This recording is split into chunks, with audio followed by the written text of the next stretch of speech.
కరీంనగర్లో మూడో రోజు ఎమ్మెల్సీ ఎన్నికల ఓట్ల లెక్కింపు ఉత్కంఠభరితంగా కొనసాగుతుంది. బీజేపీ అభ్యర్థి అంజిరెడ్డి, కాంగ్రెస్ అభ్యర్థి నరేందర్ రెడ్డిపై 5,000 పై చిలుకు ఓట్లు మెజార్టీ ముందంజలో ఉన్నారు.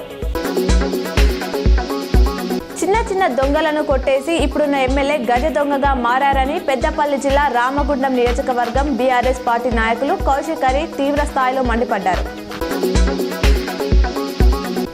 భారతీయ జనతా పార్టీ అభ్యర్థి మల్క కుమరయ్య భారీ విజయం సాధించిన సందర్భంగా టీచర్స్ అందరికీ ధన్యవాదాలు తెలుపుతూ కొరుట్ల పట్టణ శాఖ బీజేపీ అధ్యక్షులు బింగి వెంకటేష్ ఆధ్వర్యంలో టపాసులు కాల్చి స్వీట్లు పంపించేసి విజయోత్సవ సంబరాలు నిర్వహించారు.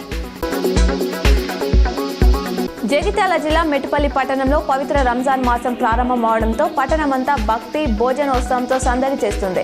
రంజాన్ ప్రత్యేక ఆకర్షణగా నిలిచిన హరీష్ అలీం హోటళ్ల వద్ద భక్తులు, ఫుడ్ లవర్స్ భారీగా గుమ్మిగూడారు.